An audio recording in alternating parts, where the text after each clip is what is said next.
Okay, what is that company? Dakota Access Pipeline, are they here? Let's take 5. They're supposed to be here at 11. Let's take 5, and then I'll see if they're here, and then we'll hear their presentation. Unless if they're not here, then I'll ask Wash to come up and give us a update on it. Okay, we'll come back in 5. Got a quorum? Okay, we got a quorum. Hi, Tammy. I want to. We'll just go around and give an introduction. Let the tribal council introduce themselves, and you can introduce yourself. Thank you for coming today. I know that in the past, whenever there's projects like this, companies never came to the tribe and informed them of proposed activities. So I think welcome you here today. With that, I'll just go around. My name is Dave Archambault. I'm the tribal chairman, and we'll start from my right, and we'll go around this way to introduce the tribal council members who are here today. My name's John Randall White. I'm a councilman at large, and I come from the community of Porcupine, North Dakota. I'm Minnie Techiawi, woman who loves the water. My name is Phyllis Young. I'm a tribal council member at large. My home community is here in Long Soldier, and I represent the entire reservation. Welcome. Cody Two Bears, district representative from the Cannonball District. My name is Joe Dunn. I'm the council rep for Long Soldier District. Good morning. My name is Adele White. I'm the tribal secretary from Porcupine, but I'm originally from Kennel, South Dakota, so I represent 2 states. Just kidding. No, we shared one. Ben Harrison, tribal council rep from Porcupine. Welcome. Ron Bronner, councilman at large, Bullhead, South Dakota. Dwayne Claymore, represent the Wapala District, South Dakota. Hello, my name is Ava Studley, councilwoman at large. Joe White Mountain, councilman for the Bear Soldier District in McLaughlin, South Dakota. There's a button on your mic. You just push it, and there's a green light that should come on. There we go. Does that work? Good morning. Thank you so much for allowing us to be here today. I am Tammy Ibach with Dakota Access Pipeline, and with me today I have Chuck Fry and Joe Malucci. You all were so kind as to state where you're from, so I'm going to tell you where I'm from. I grew up across the river in Linton, so not too far from here. You can almost see it across the river. So thank you again for allowing us to be here. We did provide lunch. It's in Arlene's office. However you want to handle that is fine with us. If you want to have it while we're meeting or if you're going to have it later, it's up to you. Dakota Access Pipeline is a pipeline project that is originating out of the Bakken area with the gathering system put in place starting at Stanley, moving over to Tioga around near Williston, down to Trenton, Watford City, and then into Johnson's Corner, coming down through Dunn County, Mercer County, Morton County, crossing over the river into Emmons County, going down into South Dakota, crossing into Iowa, and ending in Illinois. And this project is geared to take, at the minimal, about 320,000 barrels of crude oil out of North Dakota into Illinois. And what it will do at the end of the day is eliminate a lot of railroad traffic in North Dakota, which you have all been widely versed on the pressure that the Bakken has put on rail traffic in North Dakota. I'm going to turn it over to Chuck Fry, and he will walk through the project in more detail. But as you're aware, the project is going to cross over north of Cannonball within about 1,500 feet of tribal reservation land. So we're here today to answer questions that you might have, put out any fires or rumors that you may have heard, because this project has gotten some media coverage, and I know that one of the representatives from Standing Rock has contacted the parent company, Energy Transfer Partners, who owns Dakota Access Pipeline, with some environmental questions already. So we're here to detail the project and to answer questions. And just before you get started on the project, I want you to know and understand that we recognize our treaty boundaries, the Fort Laramie Treaty of 1851 and 1868, which encompasses North Dakota, Montana, Wyoming, South Dakota. Because of that, we oppose of a pipeline. We have a standing resolution that was passed in 2012 that opposes any pipeline within that treaty boundary. So just so you know, coming in, this is something that the tribe is not supporting. This is something that the tribe does not wish, even though it's outside of our federal 1889 federal boundaries. We still recognize the treaty boundaries. So you could get the presentation, and then what I'll do is I'll ask our Tribal Historic Preservation Office to help remind your company of the federal laws that exist with Section 106. And then I'll ask council to provide any input or insight. But if you want to go ahead and continue with the presentation of the project, and then we'll ask Tribal Historic Preservation to remind us of the federal laws that exist, and then I'll open up to Tribal Council to ask you any questions or any comments. Thank you, Chairman. Thank you. As Tammy said, I'm Chuck Fry and work for Energy Transfer, and I want to thank y'all for giving us the opportunity to come and explain our project and answer any questions you might have. The first item in the presentation is a legal disclaimer that just says Pull the mic closer. Oh, sorry. The first item is a legal disclaimer just saying these are forward-looking events and some things could change. I'll give you a little bit of an overview of the Energy Transfer family. There are 4 companies in the Energy Transfer family.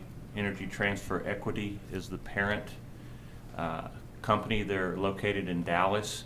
They own the general partnership units for the other entities, which consist of Energy Transfer Partners, which is headquartered in San Antonio, and that is the company that owns Dakota Access Pipeline and will be constructing Dakota Access Pipeline. There's another affiliated company, Regency Energy Partners, that's also located in Dallas, engaged in midstream activities. And then finally, Sunoco Logistics, which is in Pennsylvania. And between all these companies, we have about 71,000 miles of pipeline, have a long history of operating pipelines, and believe we do so safely. Some other information, again, we have about 47 million barrels of storage. We operate 2 fractionators. We have a large crude oil terminal on the Gulf Coast where crude oil is imported and distributed to refineries in the U.S. On page 5, there's an asset map. You can see the majority of our assets are in Texas, which is where the company started. We don't have a presence in the Dakotas yet. Building this pipeline will give us our first activity in the Dakotas in Iowa.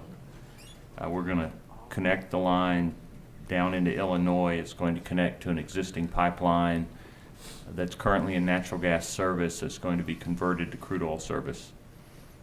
And that would be one of those yellow lines kind of in the middle of Illinois that runs south and southwest down to the Gulf Coast.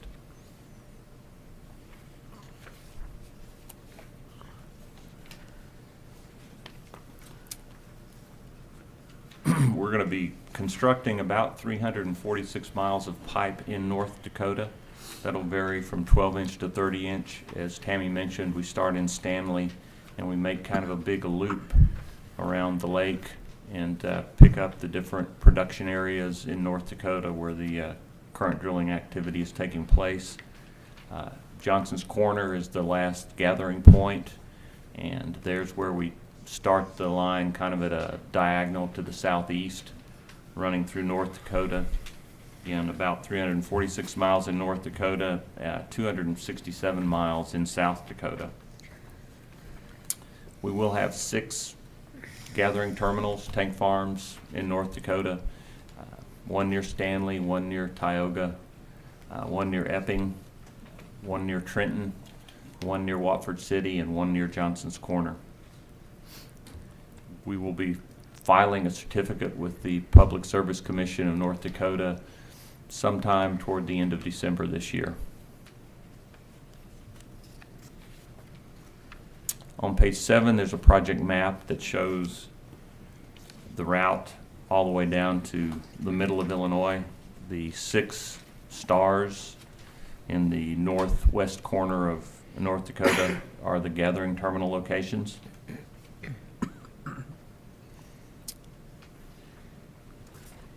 On page 8, there's a larger scale map of North Dakota. Again, shows the locations of the gathering facilities and gives a little better approximate location of them. You can see the counties that we'll traverse.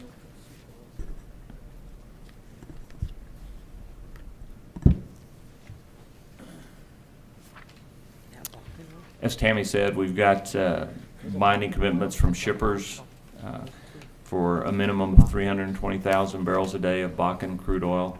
This will all be oil that's produced in North Dakota, currently being moved primarily by rail, and this pipeline will give the producers an alternative means of moving product. We believe it's a more energy efficient and safer way to transport crude oil long distances.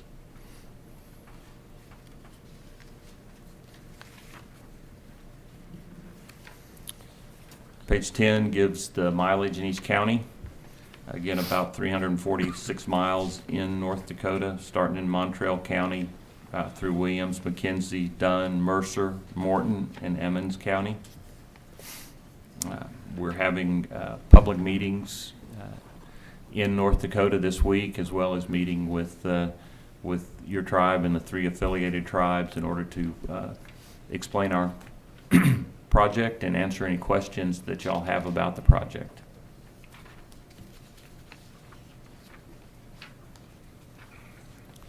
The total cost for the project we estimate to be about $3.74 billion.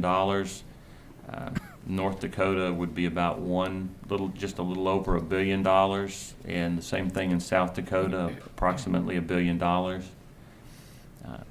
Construction jobs anywhere from 8,000 to 12,000. North Dakota 2,000 to 4,000. South Dakota 2,000 to 4,000 construction jobs. Overall, there'll be about 40 full-time jobs created.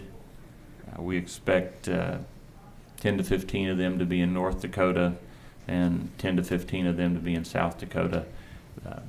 We have not finalized where we're going to set up operating offices yet. The ad valorem tax for North Dakota is estimated to be almost $13.5 million a year after the pipeline is placed in service. In South Dakota, it'll be about $12.3 million a year, again, after the pipeline is placed in service. That would be the end of 2016 or early 2017. We have done a lot of routing work with the pipeline, working with all the databases that are available out there that show environmentally sensitive areas, known cultural artifact areas, federal lands, tribal lands, and as Tammy mentioned, we have avoided the existing tribal boundary property, and we actually come within 2,500 feet. 2,500 feet is the closest we come to your current tribal boundary. We are in the process of acquiring survey permissions and performing survey work, and also cultural work and environmental work, threatened and endangered species surveys. And so people are out on the ground as we get the surveys done and walking the route and looking for sensitive areas.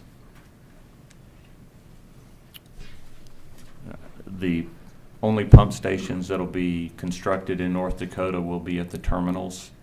So other than the terminal locations, there will only be pipeline and valve sites. The valve sites will be placed in areas around waterways to protect the waterways, also to protect high consequence areas that are environmentally sensitive or have other maybe wells, things that would be of more consequence if there were any incident on the pipeline.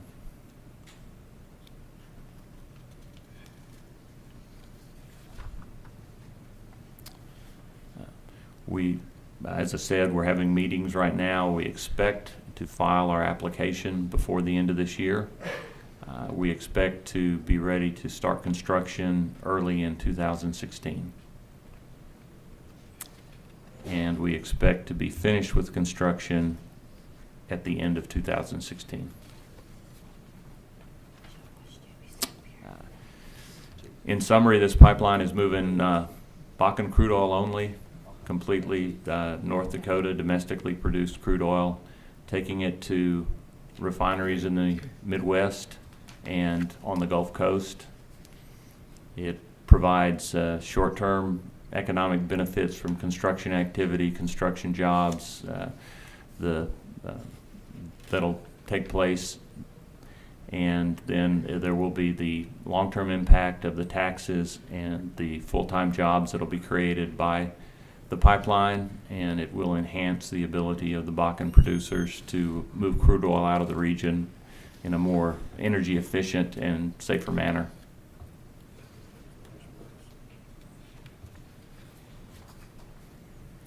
And that's in brief our project, and so Okay. Any questions? What I want to do is I want to ask Wash Daly if you could come up to sit at Jay's mic. And I don't know if Terry wants to ask any questions also, but maybe I want Wash Daly to come up and just remind us of the federal law that exists. And then I'll ask council if they have any comments or questions for you. Go ahead, Wash. Good morning. Thank you guys for coming.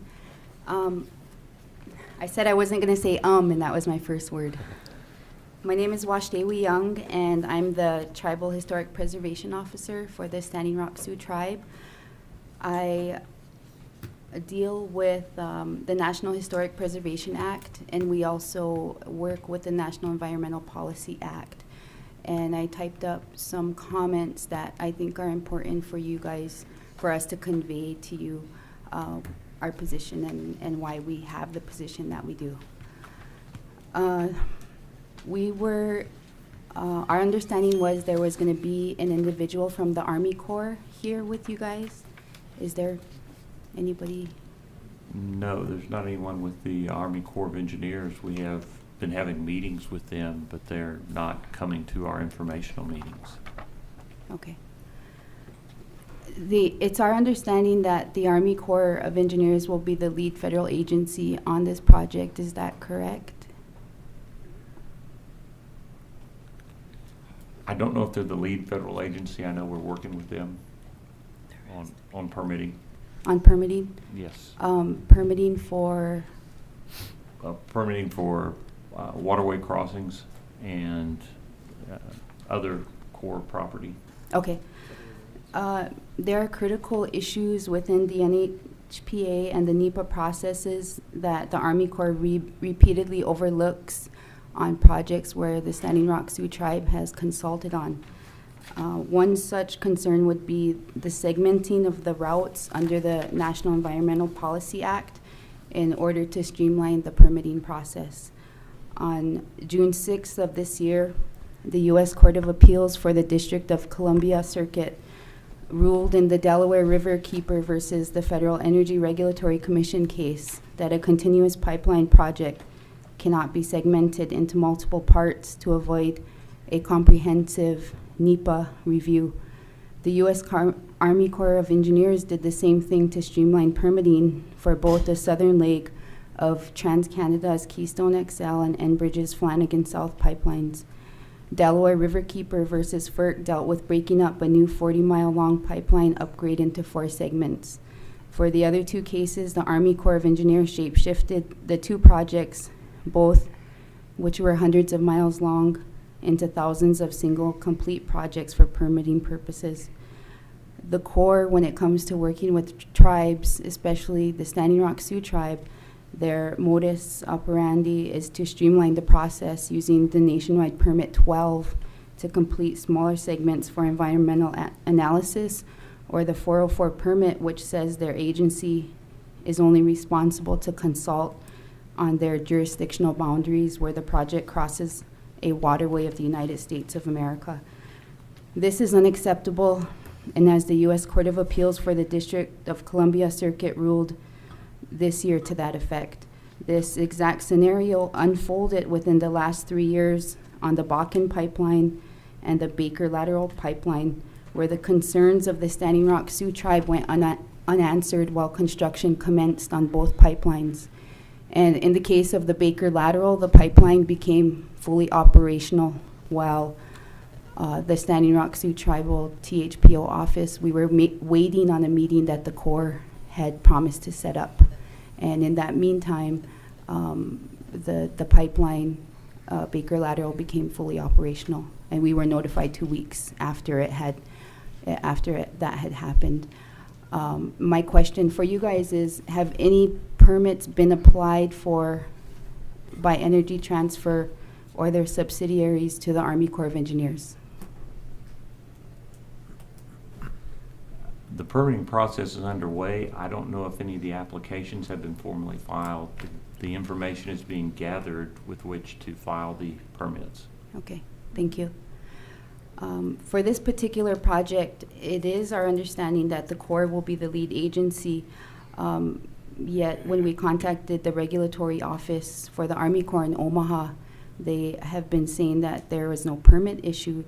However, in talking to another Corps office in South Dakota, they made it clear to us that the Army Corps is trying to figure out what permit they will utilize for this project, either the nationwide permit 12 or the 404 permit. And we believe that this may be an intentional strategy behind the door part on their part because of the recent Delaware case, the Riverkeeper case. We've been actually having a hard time setting up a meeting with the Corps for this particular project, so we do appreciate that you guys came here to answer some of our questions and let you guys know the concerns that we do have. We believe that the Army Corps knows full well the process that they're using and relying on is outdated, and it's based on regulations that were passed in 1983. And if you want, you can write this down. It's 33 CFR 325 Appendix C. It was passed a full 9 years before the 1992 amendments to the NHPA that were passed created what is referred to as the Section 106 process. This law was a game changer for tribes and tribal historic preservation nationwide because it allowed for Section 106 of the NHPA allowed for tribes to consult on undertakings and to participate in the identification of historic properties that are significant to them.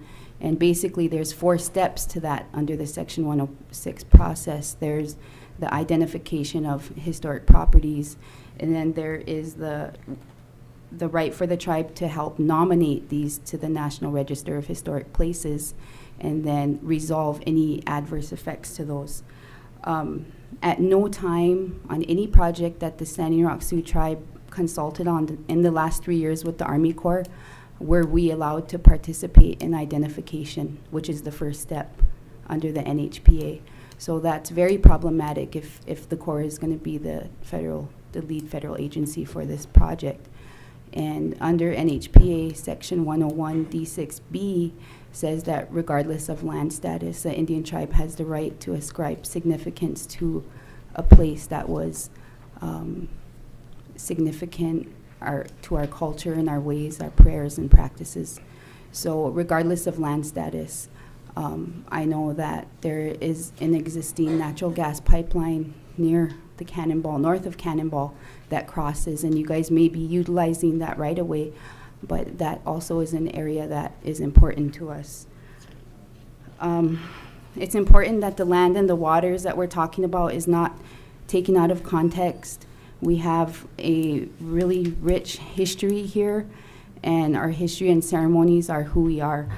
There are 66 village sites along the Missouri River within the boundaries of the Standing Rock Sioux tribe. The northern border of the Standing Rock Sioux Indian Reservation is north of Cannonball, North Dakota, and the southern border ends near Mobridge, South Dakota. These lands were also home to the Arikara, Mandan, Hidatsa, and Cheyenne.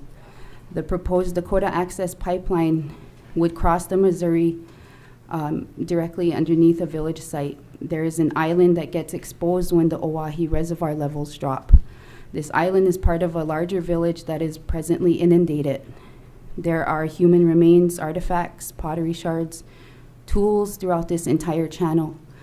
Across the Missouri River on the eastern shoreline were Dakota camps, including Chief Two Bears and Little Soldiers Yanktonay camps.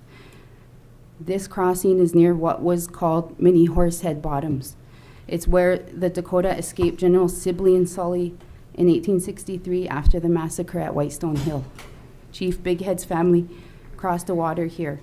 When night fell, the babies were crying, and the young girls carried them across the river. They plugged their nose so they wouldn't be heard crying. They swam across the Missouri River with those babies.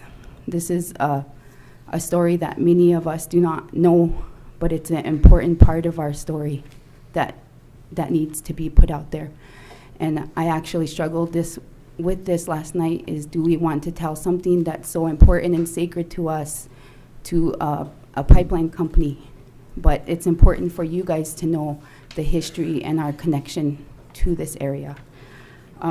Today, Chief Bighead's descendants are in the room, Chief Little Soldiers, and as well as many of the descendants of a lot of other chiefs. And for us to, officially endorse or accept a proposal that would negatively impact our cultural sites, our prayer sites, our duties and responsibilities as stewards of the land, it would be unacceptable and goes against the very intent of our office in fighting and protecting and preserving what we have here, what we have left for our people and our children. And I thank you guys for coming, but the risks are too great for our children. And thank you. Terry, do you have anything you want to add? Can you push the button? There we go. Yeah, I've got a couple of questions. On page 5 of your energy transfer asset overview, I noticed Southern Union Pipeline isn't listed as one of the assets for energy transfer, even though that was bought about a month before Sunoco was bought by Energy Transfer. Yes, Southern Union is not listed as an entity. The pipelines that Southern Union owned are, and that would be Trunkline Gas, Trunkline LNG, Suggs, Sea Robin Pipeline, Panhandle Eastern Pipeline. Those were what made up Southern Union. Thank you. Additionally, not listed as assets on here are the 5,000 gas stations that Sunoco owns.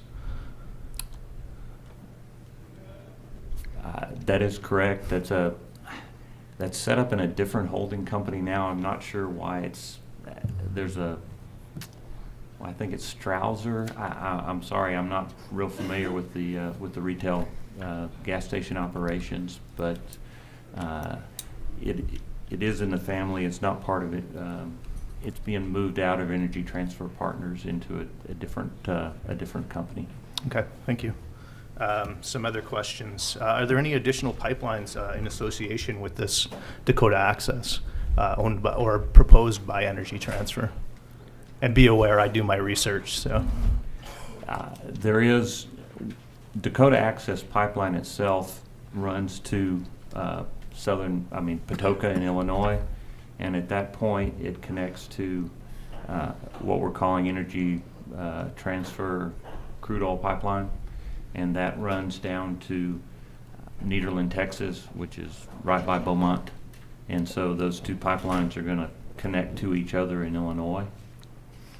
There are no other pipelines planned in North Dakota right now by us. Again, we have the terminaling locations, and the producers right now are responsible for bringing pipe or connections or crude oil to the terminals that we put in place. I kind of wish that one of the Army Corps representatives, as we had heard was supposed to be coming down, was here, because I'd be questioning him right now on whether or not those should be an interconnected action under NEPA. And that's something you guys might want to get addressed, because you are intending to ship this down to the Gulf Coast as well. Your end point isn't Dakota. You do intend to also produce this to go down to the Gulf Coast. It will connect and deliver into that line. Some of the product will be delivered in Patoka there's an interconnecting pipeline hub at Patoka, and so some of the shippers will deliver their product at Patoka for delivery into other third-party pipelines. Thank you. I'd like to address the question about the Army Corps of Engineers. In setting up this meeting for today, it was never communicated in my first original email to Chairman Archambault and to Arlene that there would be a representative from the Army Corps of Engineers. So where that commentary has come from is outside of the original meeting request. So I just want that to be noted. Thank you. Our information at the THPO that we have from individuals within the Army Corps was that there would be a representative down here. So that was what we were told. That's why we had anticipated someone being here. So. Is there anyone sitting behind us that wants to be identified as with the Army Corps of Engineers? I don't see anyone sitting Okay. here that would be Army Corps. So. Doug is the closest thing. No. Going on to page 6 of your presentation, the project is being initially designed for a capacity of 320,000 barrels per day. What is your anticipated BPD? Is it the 540 that you're looking at? Yes, the 570, the line is expandable to that with some addition of horsepower and the utilization of drag reducing agent.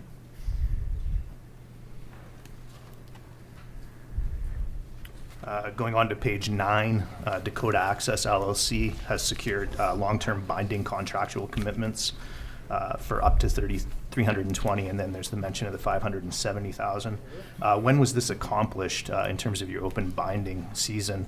I realized it was in March that your open binding season, and then you expanded it again in September. In fact, started it within this week, I think. That's correct. We had our initial open season in the first quarter of this year, and that's where we got the initial commitments. The 320,000 does include 10% what's called walk-up capacity, so that being a common carrier, that producers that haven't contracted to ship on the pipeline would still have an opportunity to move volume on the pipeline, and so that's in there. Then we, as you mentioned, there was a public announcement that we're having a secondary open season that just started to try and obtain additional throughput commitments from shippers. We did obtain one, or actually two, that we made an announcement about with the announcement of the additional open season. I'm a little curious about this because the Koch brothers had introduced the Dakota Express, which was canceled in January of this year, and it pretty much followed the same route and was intending to connect to your secondary pipeline going from Dakota south. So I'm a little bit curious on how you guys managed to obtain the shipper commitments, and Koch brothers, who have huge lobbying interests throughout the nation, somehow didn't manage to get these same shipper commitments. I can't comment to what the producers, why they liked one project and were not inclined to sign up for the other project.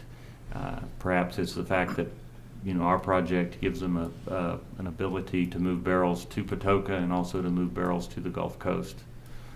Well, the stuff that I've read specifically stated that they were actually going to use your line from Patoka south.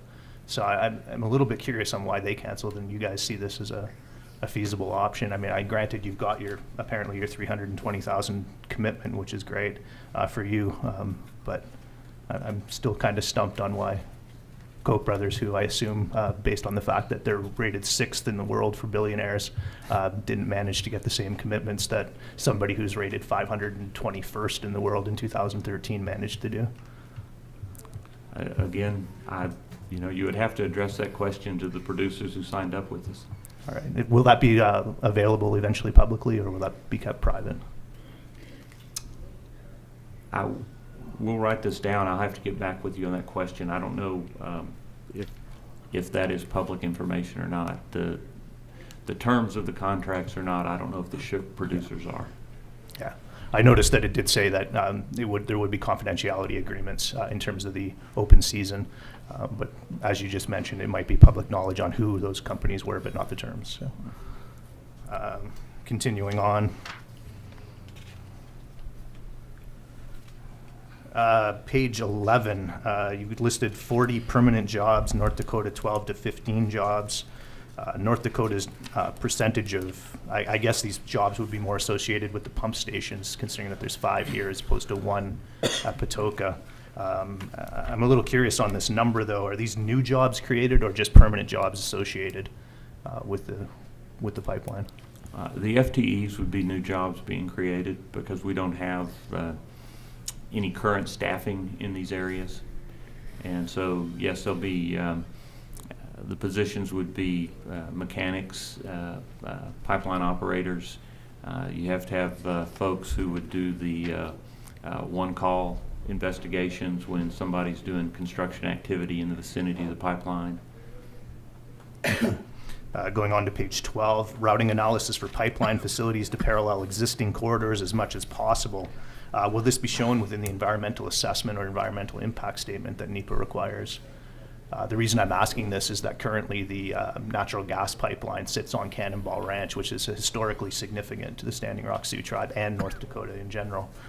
So I'm a little curious if you're following that route, how that's going to be addressed. Yes, we did try and follow existing utility corridors where they existed. I don't know what distance we follow. I'm not certain which pipeline you're referring to. Is it Northern Natural? I think so, yeah.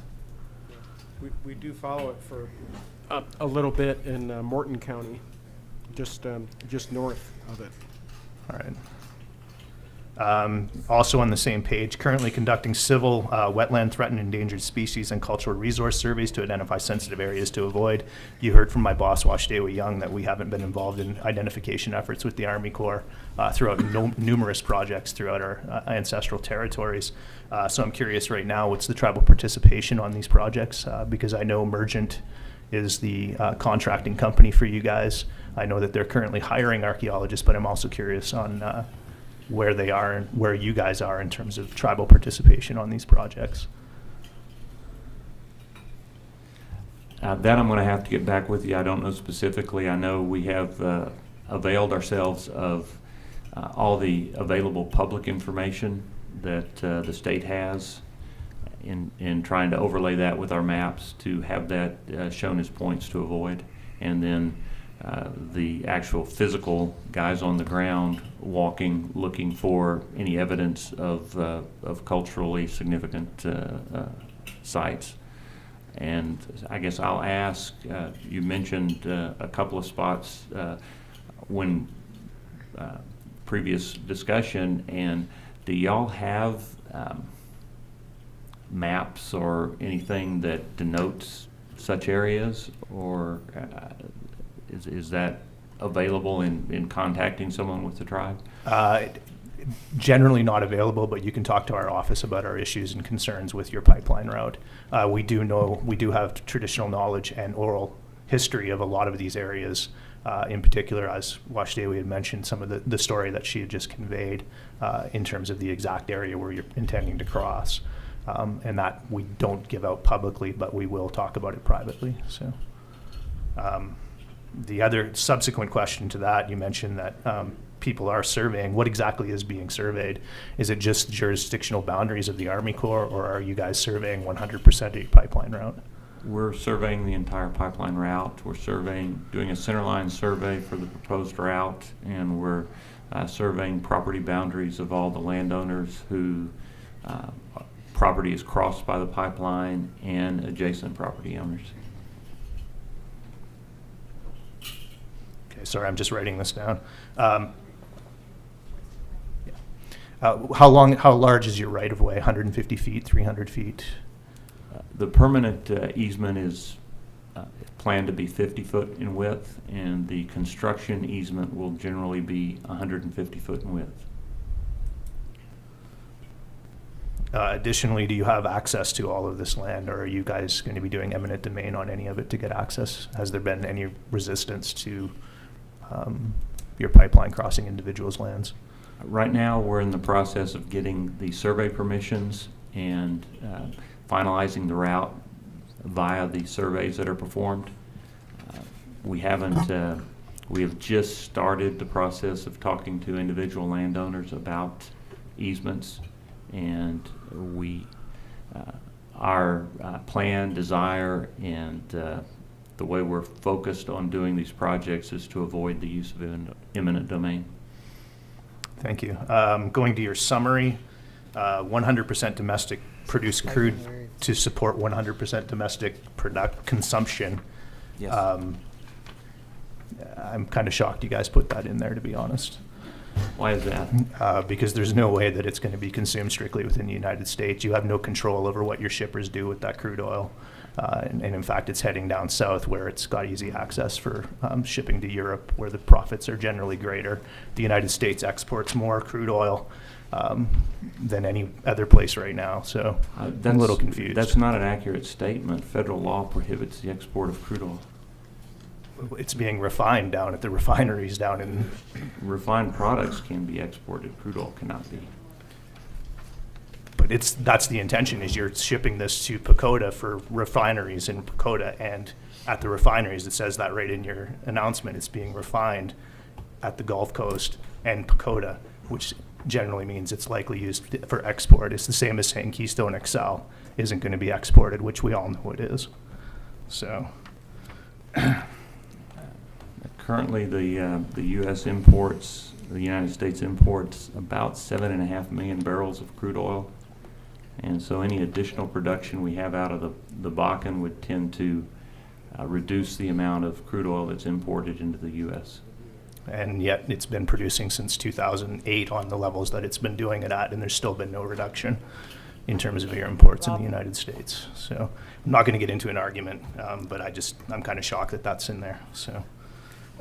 Additionally, reduces truck and rail utilization, which increases overall safety to the public and environment. Rail use will continue unabated regardless of the number of pipelines that are created, because the number of barrels per day continues to increase.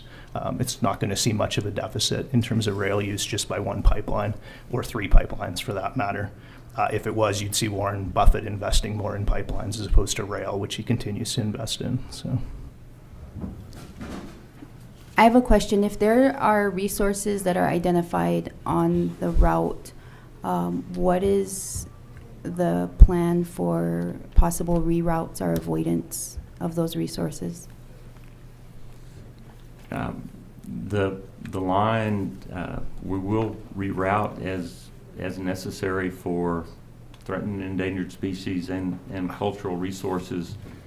We work with the federal agencies. I don't know if that's the Corps or others in that regard, but work with the agencies on their databases, and we'll have the protocol in place with the contractor if they come across a cultural resource in their construction activity as to who they have to notify and what takes place that they don't continue to construct. So that'll be addressed in the contractor's contract. Okay. The tribe is the only one in possession of the maps for Sioux County. And in our site files in our map room upstairs, we have records that stay here that are our site files. And so if there is an existing, let's say the village site that I referred to, it's existing and goes into Morton County, how will that be addressed as a potential impact, adverse impact to that resource? Is it possible for someone to work with the tribe to be able to look at those maps with you? Mergent, our point of contact at Mergent, Peggy Bowden, she put us in charge, put us in contact with one of the crew chiefs for the project or the environmental assessment. So he did call us, but that's a conversation that we need to talk more with our committee and tribal council about.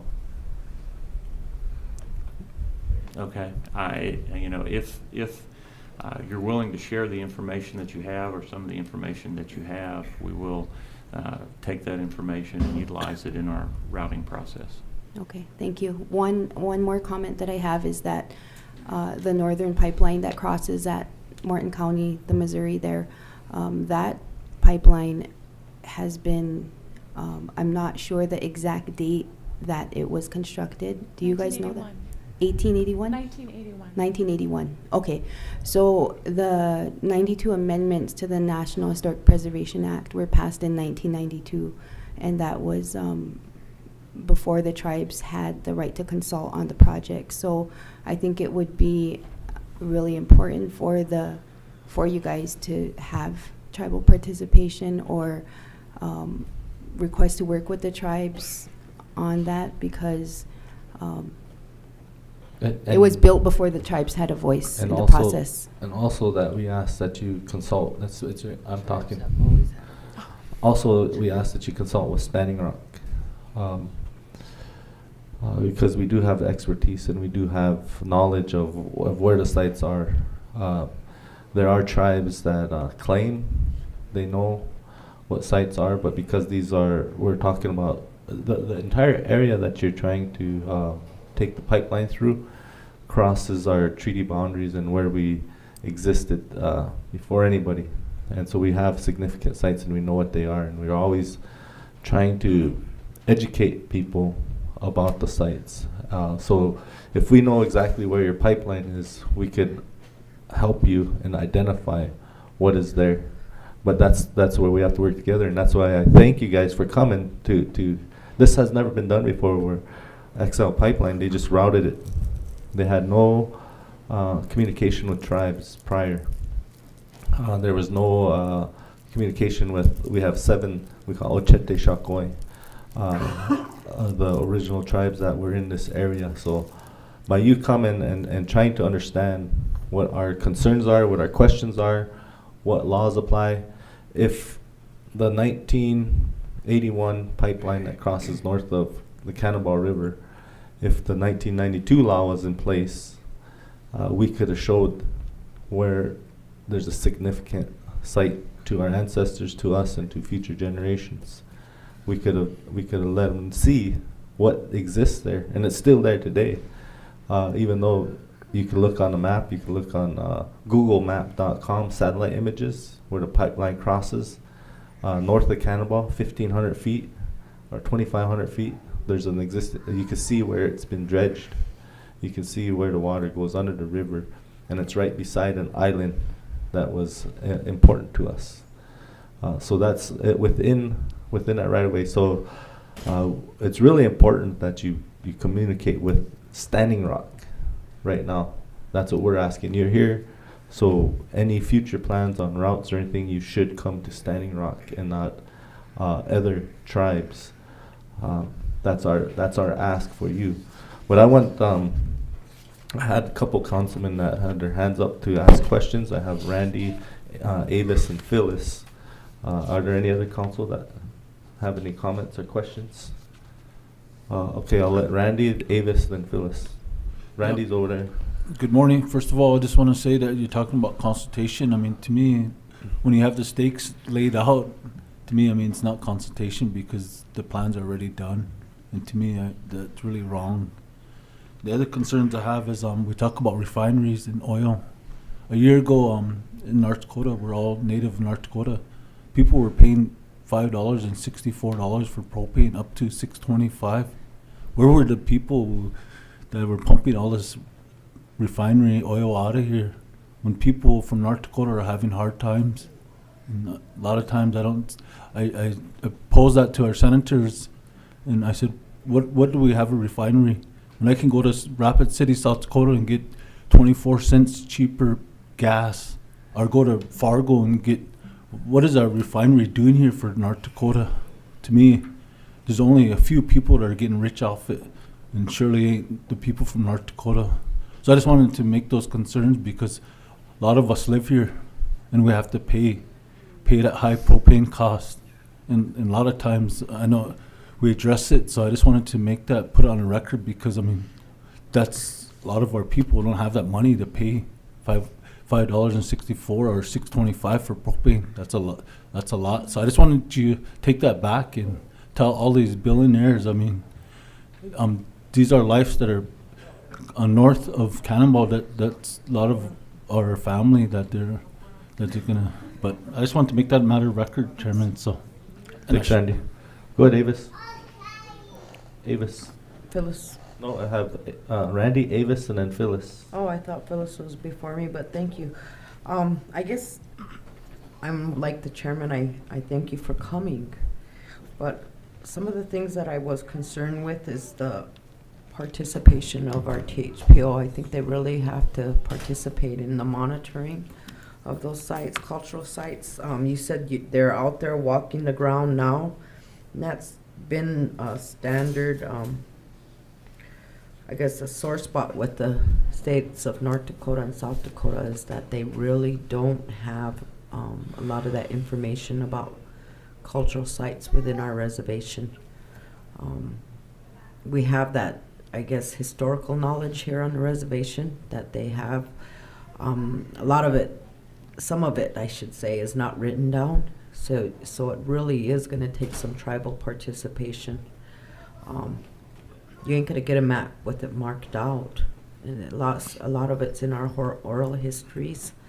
And the knowledge is kept there in the Tribal Historic Preservation Office. So there's got to be a way for this tribe to participate, because you're going to miss something.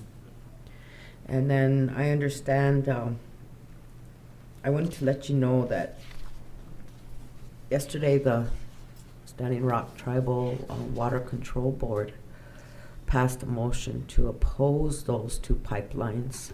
Actually, it's going to be by resolution. And the reason being is that we do monitoring of our waters here on a reservation. We test them and everything. And we have intakes in the Missouri River.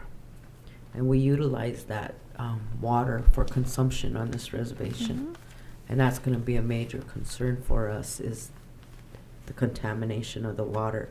They all leak, no matter what. Every oil pipeline leaks.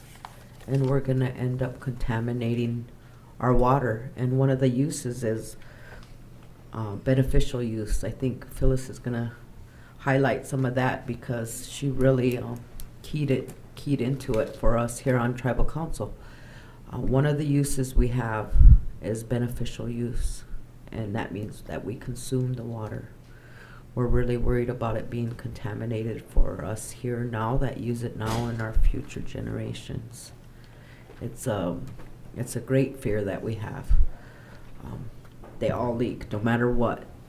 It's going to happen, and it's going to ruin that water that we consume and that future generations are going to consume.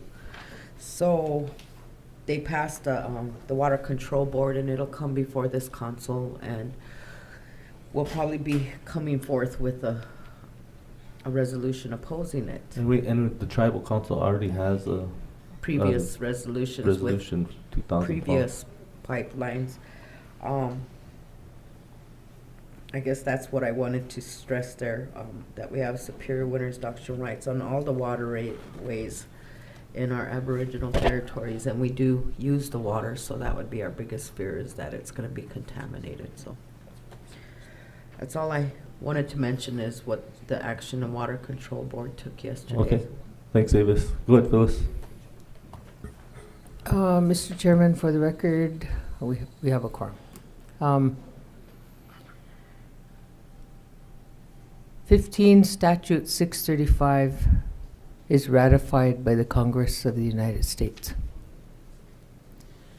As a council member of this tribe, I am I am bound by my oath of office to uphold that statute. Article 11 says anything that comes through Indian country has to have an assessment and damages. In this case, it's subjective assessment. This tribe has adopted a social impact assessment, which is a methodology that is not recognized by the United States. It does no such measurement of the damages to communities at that level. The United States almost did it when Exxon Valdez happened to the Tlingit village in Alaska. They almost adopted a methodology. It didn't happen. So we adopted our own. It's called the SIA. It is a methodology that every person, company, and the United States is bound to recognize. And that's the impacts. You know, we have survived incredible odds. You must know that we are Sitting Bull's people. You must know who we are. And we sit on a previous military fort. And we have survived that. And we have rebuilt on what was taken from us. We survived Wounded Knee, a massacre. We are survivors. We are fighters. And we are protectors of our land. And if that social impact assessment can protect this homeland for 7 generations, then perhaps we could look at a proposal from any company. But we realize we are in a national sacrifice area. We have always been. The Black Hills are part of our territory. National sacrifice so America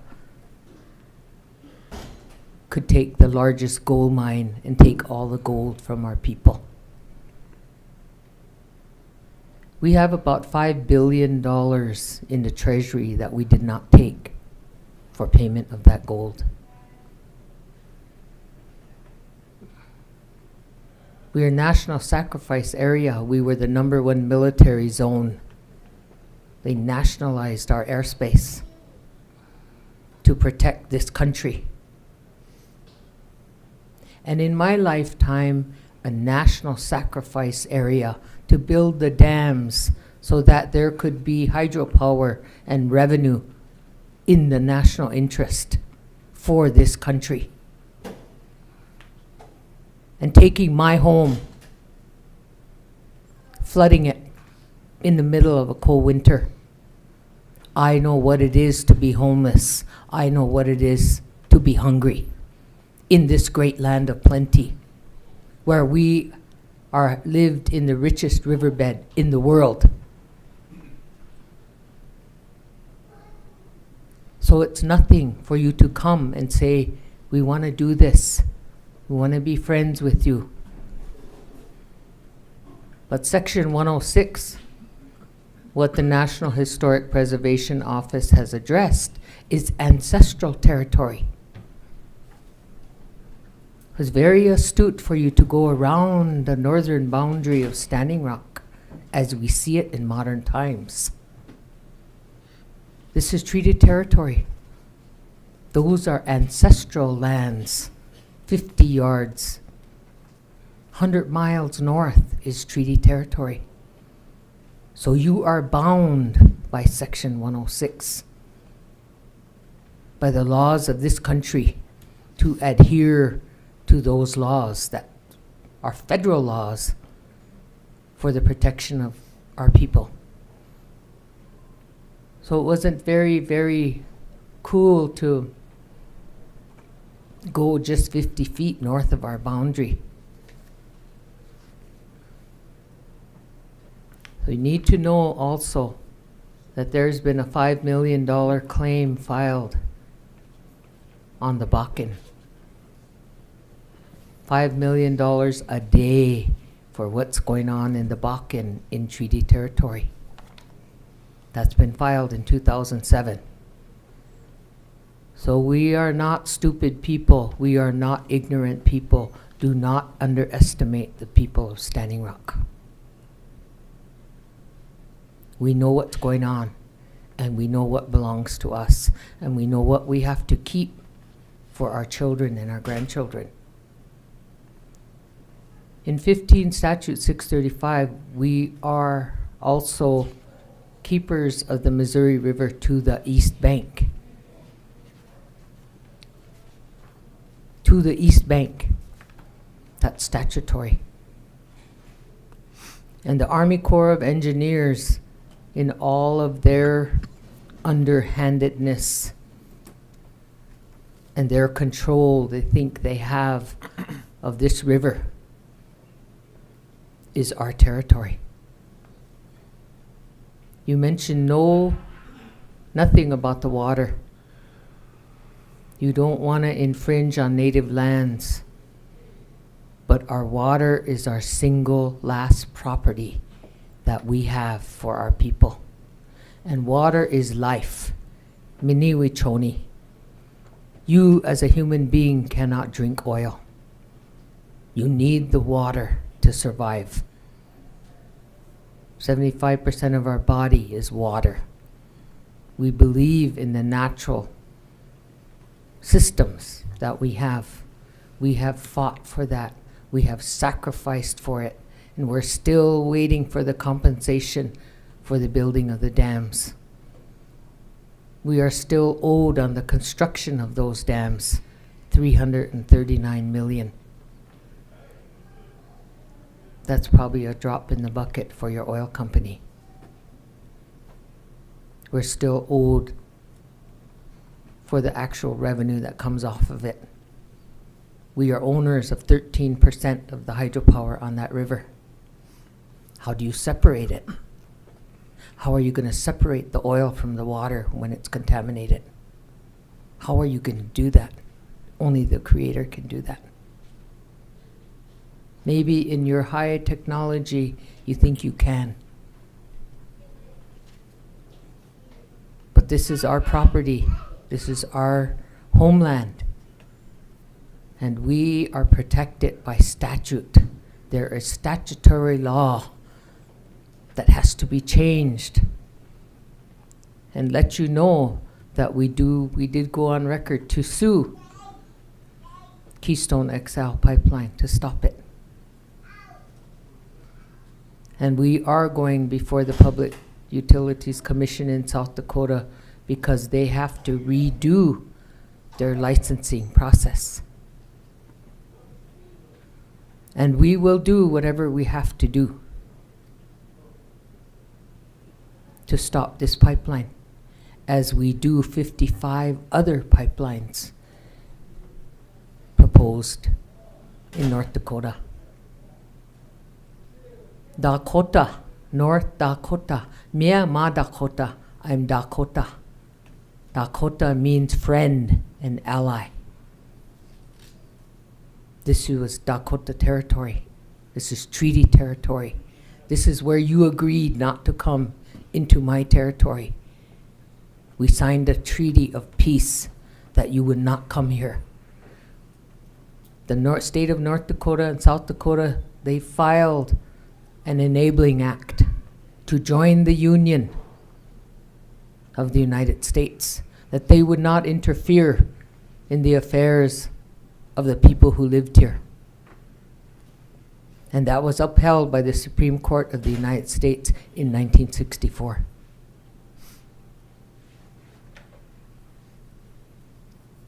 So we have put on our best. We will put our best warriors in the front. We are the vanguard. We are Hunkpapa Lakota. That means the horn of the buffalo. That's who we are. We are the protectors of our nation, of Ochete Shakoi. The 7 council fires know who we are. We will put forward our young people, our young lawyers, who understand the weasel words now of the English language, who know that one word can mean 7 things. We understand the forked tongue that our grandfathers talked about. We know about talking about both sides of your mouth, smiling with one side of your face. We know all the tricks of the Washichu world. Our young people have mastered it. I have mastered your language.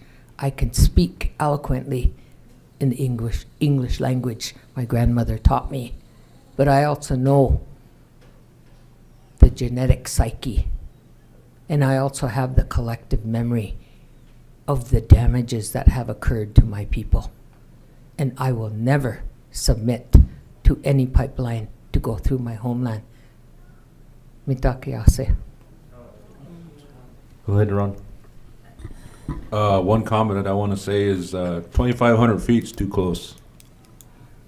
There's a refinery in Mandan, so why can't you bring your pipeline to there, work with those people, bring it down through Bismarck, cross the river, whatever, follow that interstate highway system? I mean, it's there, you know? That's my comment. Okay. Are there any other comments or questions? If not, then we're gonna move on. We're gonna take a break, and I just want to thank you for coming down and sharing the information with us. Like I said, it's never been said before, and with our position, we know that we can live without oil. We know that we can live without money, but we can't live without water. So we're always doing what we can to protect that, and also to protect our culture sites. Well, we thank you for having us.